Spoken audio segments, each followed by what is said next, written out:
A little girl knocked at midnight. Needs help. Mama needs help.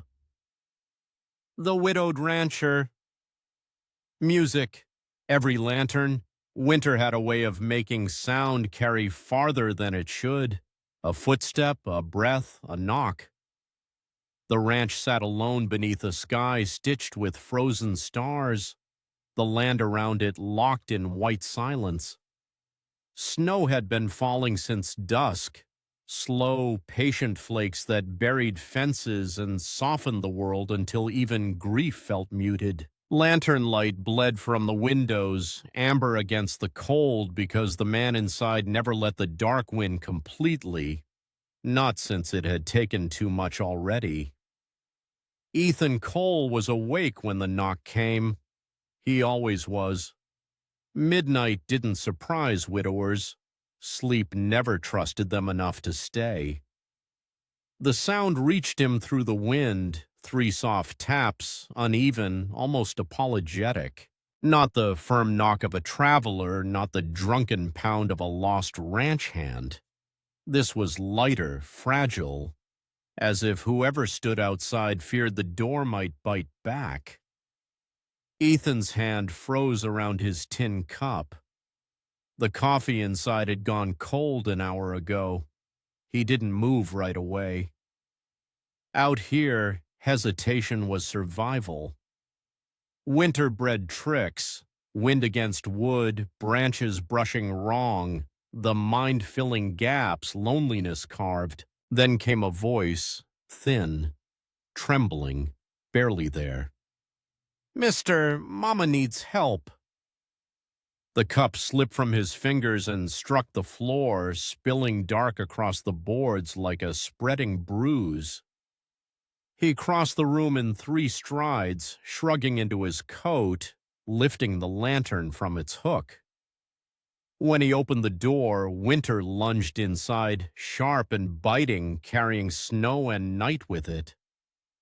A little girl stood on the porch. She couldn't have been more than 6, maybe 7. Her hair was a tangled curtain of frost-dusted brown, her cheeks raw and red from the cold. She wore a thin dress beneath a coat that wasn't hers, 2 big sleeves swallowing her hands. Her boots were mismatched. One lace dragged loose in the snow. Behind her stretched nothing but white fields and dark trees. Ethan lowered the lantern, light spilling over her like warmth given shape. "Easy," he said softly, voice rough from disuse. "You're all right now." She looked up at him with eyes too old for her face, eyes that had seen fear and learned its language early. "She won't wake up," the girl whispered.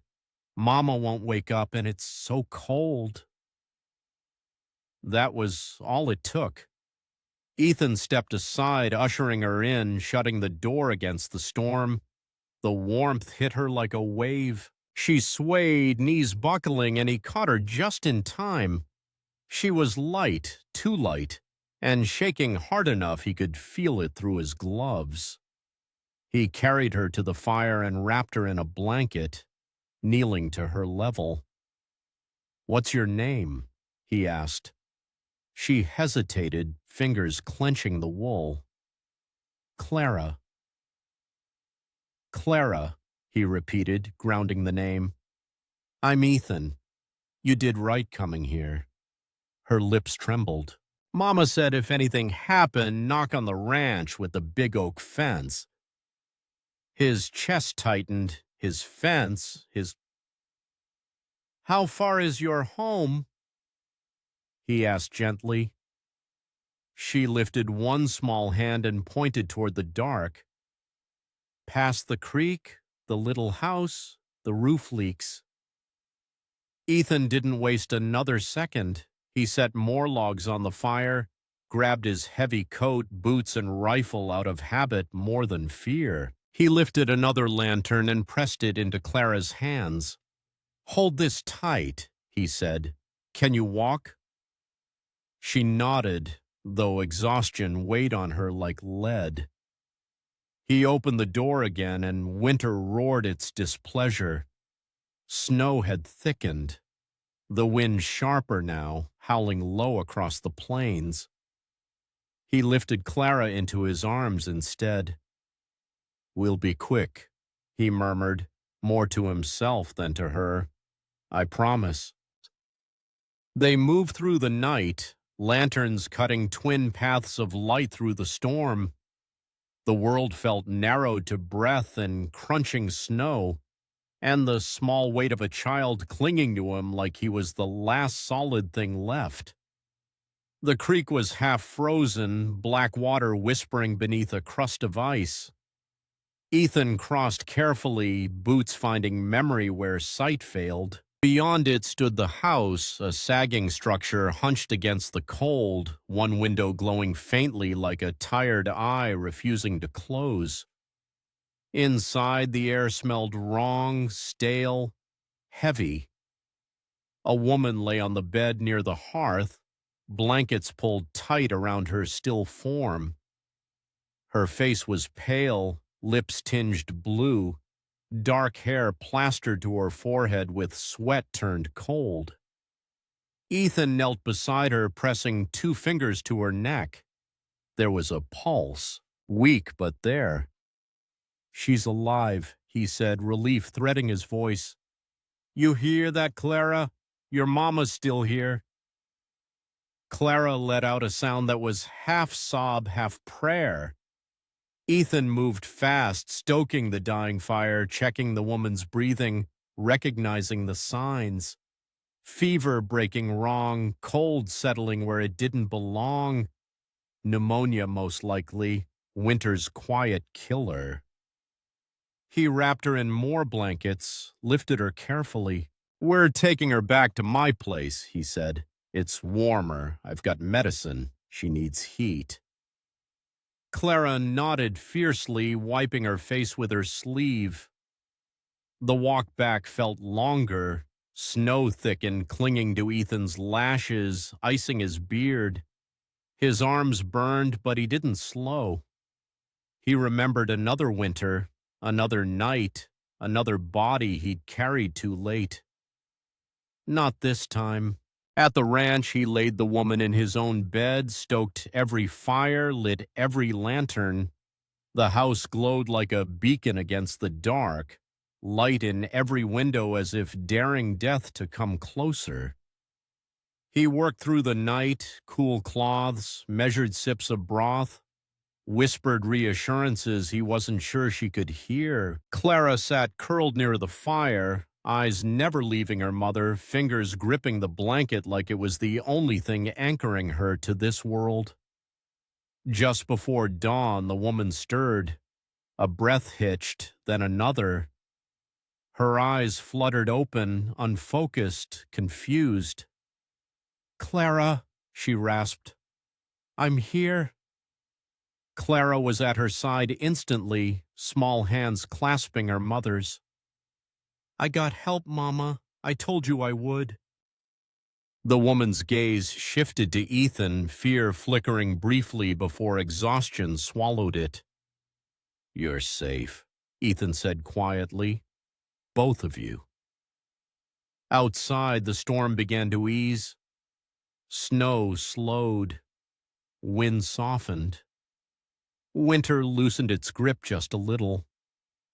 Ethan stepped back, watching the two of them cling to each other like survivors of a shipwreck, and felt something stir in the hollow places he'd boarded up years ago. The knock at midnight hadn't just brought need, it had brought life back with it. Morning came slow and pale, like it wasn't sure it was welcome. The snow had stopped sometime before dawn, leaving the world wrapped in a thick, breathless quiet. Frost glazed the windows, turning the outside into a blurred painting of white and gray. Inside the ranch house, lanterns still burned low, their flames steady from a night without rest. Ethan sat at the small table, elbows braced, hands wrapped around a mug he hadn't touched. He hadn't slept. He rarely did. But this was different. This was watchfulness, the kind that kept a man upright even when his bones begged for surrender. On the bed, the woman breathed. It was shallow, but even now color had crept back into her cheeks, faint as dawn itself. Every so often her brow tightened, and Ethan would rise, adjust a blanket, place a cool cloth across her forehead. He moved with the care of someone handling something already broken once. Clara slept on the rug near the hearth, curled tight like a kitten, her Clear's throat thumb tucked into her mouth. Ethan had tried to carry her to the spare cot, but she'd clung to the blanket and murmured, "Don't leave, Mama."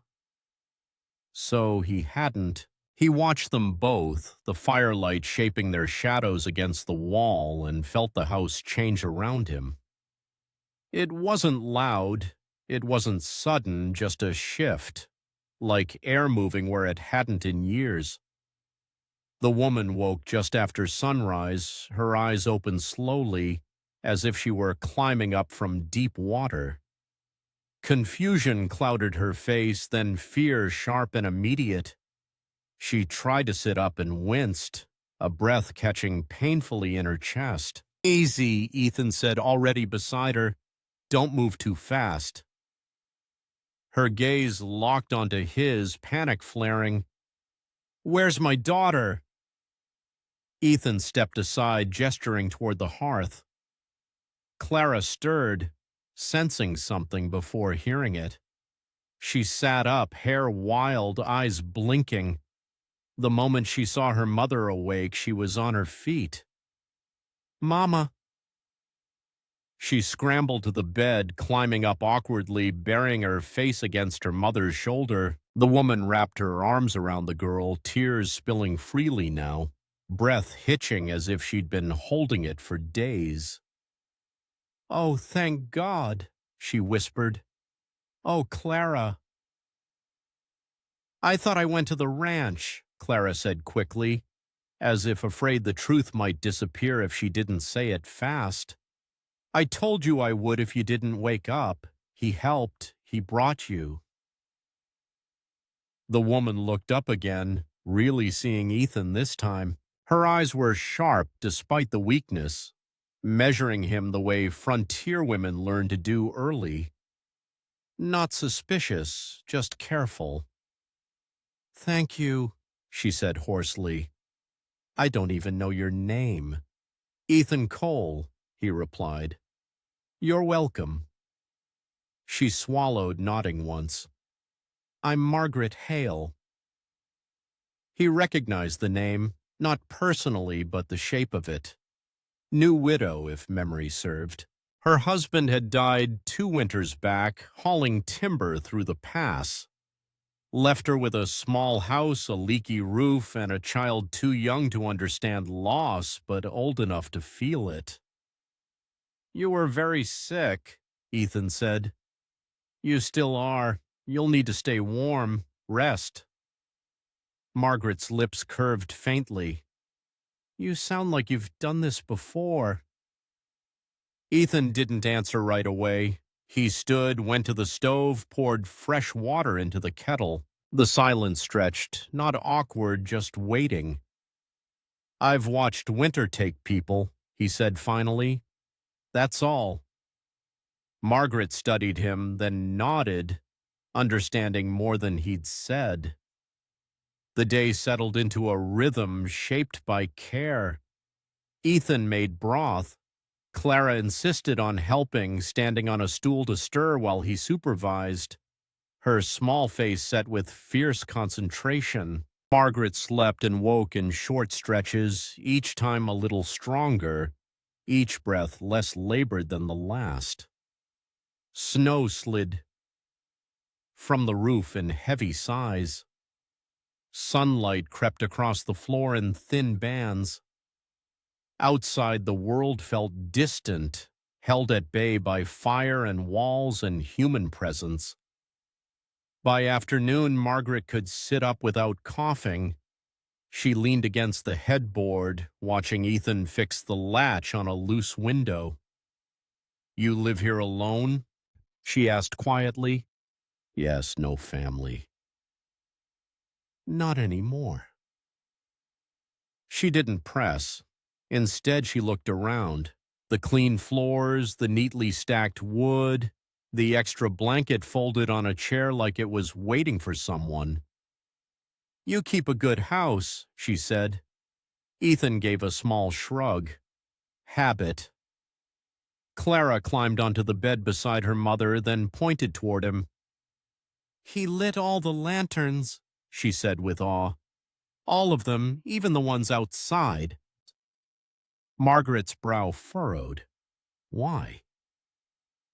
Ethan tightened the latch, then turned. So the dark would know it wasn't welcome, he said simply. Something shifted in Margaret's expression. Gratitude deepened into something quieter, something heavier. By evening, the wind returned, not howling, just persistent, whispering around the eaves like a question it wanted answered. Ethan fed the fire again, then stepped out to check the barn.